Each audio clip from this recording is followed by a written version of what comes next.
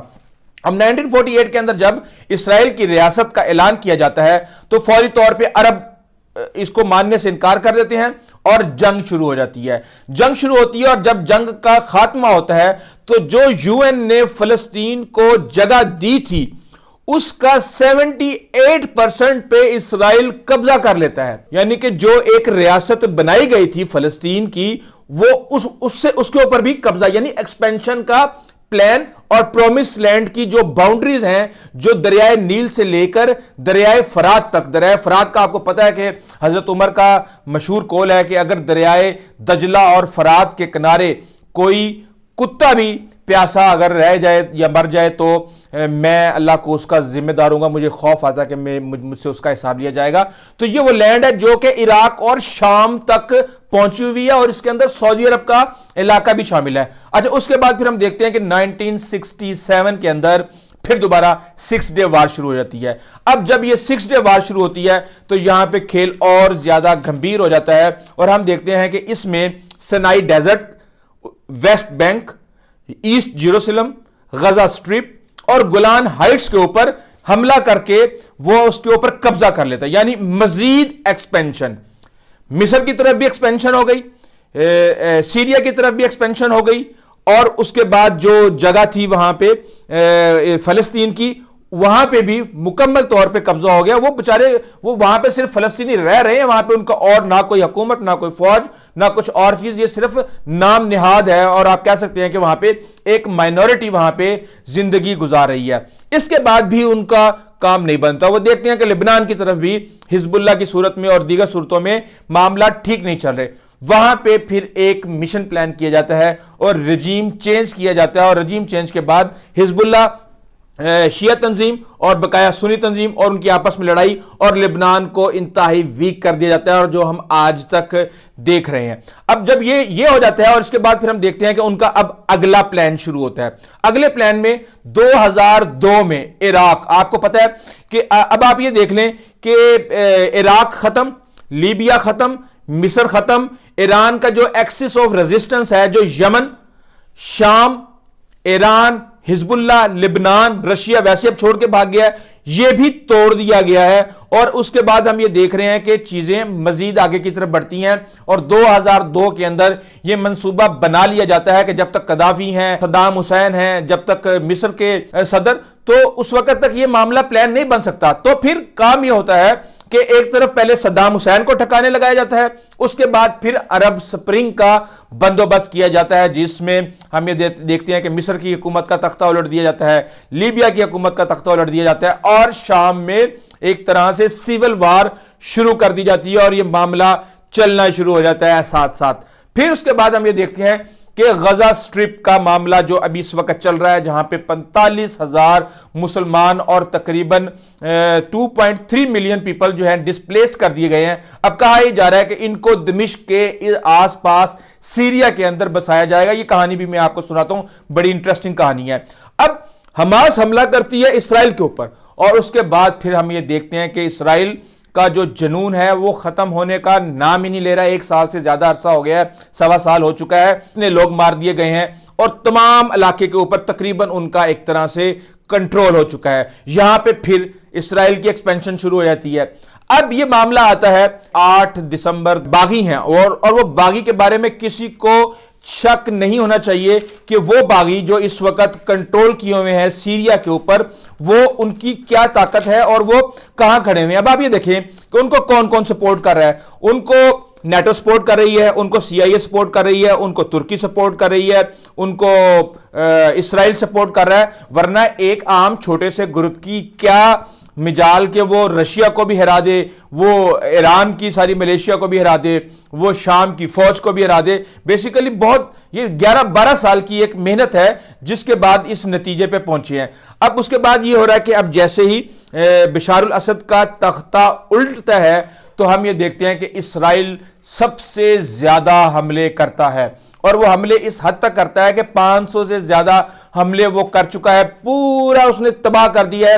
جو حشر لیبیا کا تھا, جو حشر عراق کا تھا, جو حشر دوسرے ممالک کا تیونس وغیرہ کا کیا گیا, وہی حشر یہاں پہ سیریا کا کر دیا گیا, اور اس کی ایسی کمر توڑی گئی کہ یہ اگلی کئی دہائیوں تک اٹھنے کے قابل نہ ہو. اور اس کے ساتھ ایکسپینشن پلان یہ ہے کہ گولان ہائٹ جو ہے وہ 60 کلومیٹر دور ہے دمشق سے, تقریباً 40 سے 45 کلومیٹر کا علاقہ, ایک لمبا علاقہ ہوتا ہے. اس کے اوپر اسرائیل حملہ کر کے وہاں پہ دمشق سے صرف 25 کلومیٹر دور جا کے بارڈر کے اوپر بیٹھ گیا ہے. اور اب پلان یہ کیا جا رہا ہے کہ یہ جو لاکھوں فلسطینی ہیں جہاں ان کو بسایا جائے گا, وہاں سیٹلرز کو بھی پلان کیا جائے گا. اور اب میں آپ کو بتا دوں کہ ٹرمپ نے ٹو ڈو لسٹ بھی ایک بنائی ہوئی ہے جو کہ گریٹر پلان کا حصہ ہے, اس میں بھی بہت کچھ ہونے جا رہا ہے. اب جب ہم یہ دیکھتے ہیں کہ ایک ایک کر کے عراق, لیبیا, مصر, ایران, ایکسس آف ریزسٹنس سب ختم ہو جاتے ہیں. روس کو یوکرین میں پھنسا دیا جاتا ہے, ایران کے اوپر حملے کیے جاتے ہیں. ایران کا جو حزب اللہ کو سپورٹ ہے یمن کے اندر, وہاں پہ امریکہ اور UK کے جہازوں نے, ہم دیکھ رہے ہیں مسلسل ان کے اوپر حملے کیے. اور جیسے ہی حزب اللہ کے ساتھ ایگریمنٹ ہوتا ہے تو اس کے بعد شام کا فرنٹ کھول دیا. تو یہ سارے کے سارے سیکوینس جو ہیں وہ آپس میں ملتے ہیں. اب اسرائیل نے جس طریقے سے تباہی پھیر دی, اب یہ معاملہ ایسے چلتا جا رہا ہے. اب جو ہے, اور ہم یہ دیکھ رہے ہیں کہ اس وقت تقریباً گریٹر اسرائیل جو ہے ہزاروں سالوں کی تاریخ کے بعد, سینکڑوں سالوں کی تاریخ کے بعد اب تقریباً فائنل سٹیج کے اندر داخل ہو چکا ہے. اور یہ کوئی ڈھکی چھپی بات نہیں ہے. نیتن یاہو جھنڈا لے کے یوں اس طریقے سے میپ لے کے گریٹر اسرائیل کا سب کے سامنے آتے ہیں, اور وہ بڑے اسے فخر کے ساتھ کہتے ہیں کہ گریٹر اسرائیل ہم نے بنانا ہی بنانا ہے. نیتن یاہو کی پارٹی کے لوگ ہیں وہ یہ کہہ رہے ہیں کہ دمشق تو ویسے ہی ہمارا ہے, یعنی کہ وہ وہاں تک اس باؤنڈری تک, دریائے فرات کی اس باؤنڈری تک وہ پہنچ چکے ہیں جو پرومسڈ لینڈ کے زمرے میں آتی ہے. اچھا, اب اس میں ہم یہ دیکھتے ہیں کہ جو یہودی ہیں ان کا سب سے بڑا دکھ یہ ہے کہ آخری پیغمبر ہمارے اس سے کیوں نہیں آیا, ہماری نسل سے کیوں نہیں آیا. اور حضور صلی اللہ علیہ وسلم نے اس حوالے سے ایک طرح سے پیشن گوئی کر دی تھی کہ یہ لوگ تمہیں نہیں جینے دیں گے. اور سورہ المائدہ کی آیت نمبر 51 کا ترجمہ میں آپ کو بتا دیتا ہوں, جس سے ساری صورتحال آپ کے سامنے کلیئر ہو جائے گی کہ اے ایمان والو, یہود و نصارہ کو دوست نہ بناؤ, وہ آپس میں ایک دوسرے کے دوست ہیں, اور جو کوئی تم سے ان کے ساتھ دوستی کرے تو وہ انہی سے ہے, اللہ ظالموں کو ہدایت نہیں کرتا.